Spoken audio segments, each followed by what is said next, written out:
आज हम पढ़ेंगे स्ट्रक्चर ऑफ एटम, जो कि क्लास 9th का साइंस का 4th चैप्टर है।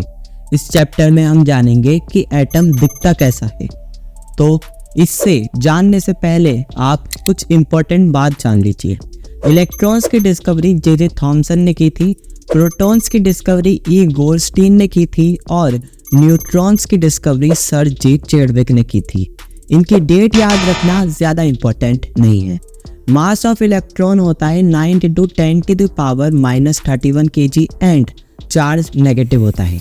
बात करें प्रोटॉन और इलेक्ट्रॉन के मास की तो वो सेम होता है, जो कि है 1.6 × 10⁻27 kg। प्रोटॉन का चार्ज पॉजिटिव होता है और न्यूट्रॉन का चार्ज न्यूट्रल होता है।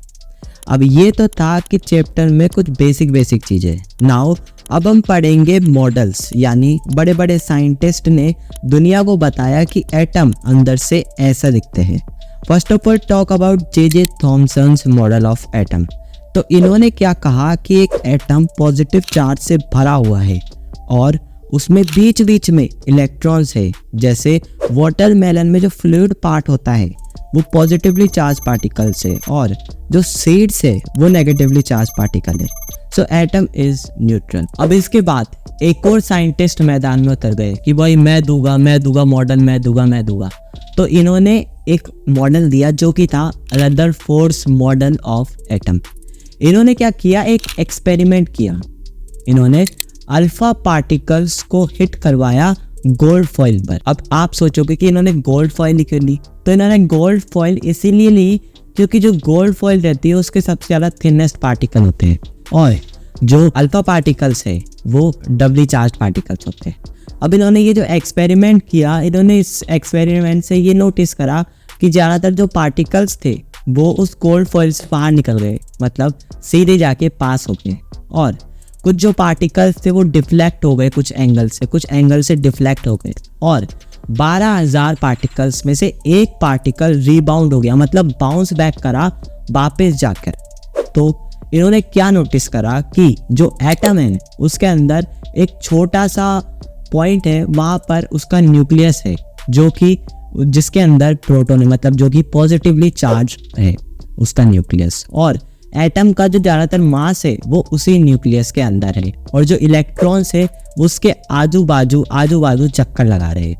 अब इन्होंने ये अपना दे दिया कि भाई ये है मेरा मॉडल, तो अब आप देख लो।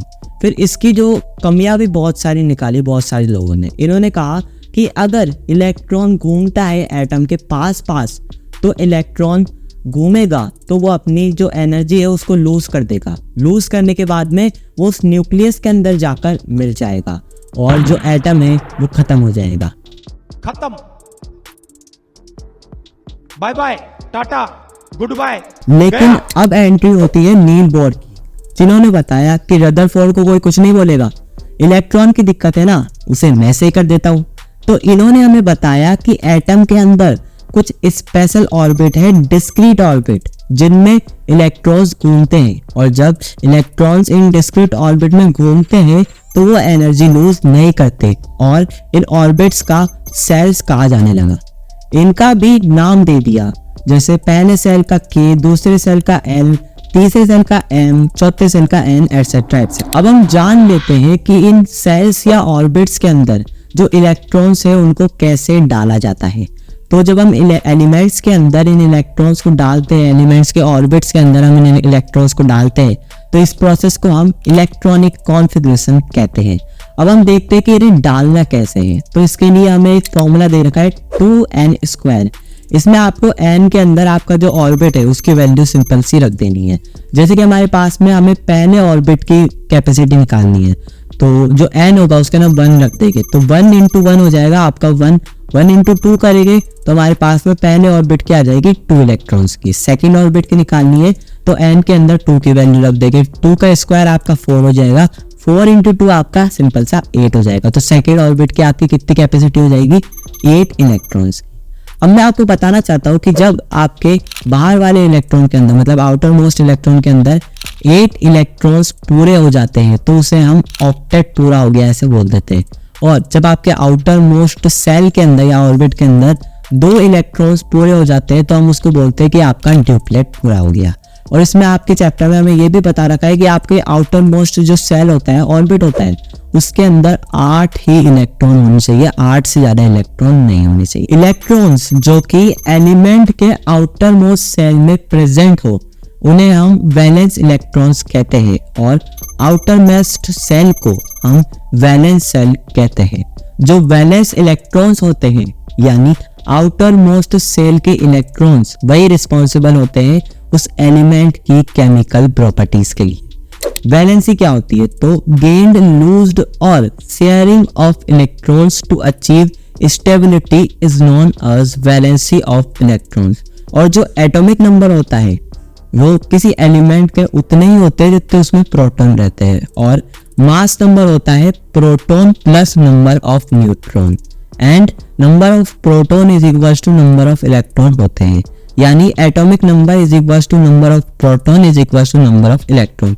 यानी हाइड्रोजन का एटॉमिक नंबर 1 है तो इसमें प्रोटॉन भी 1 होंगे और इलेक्ट्रॉन भी 1 होंगे।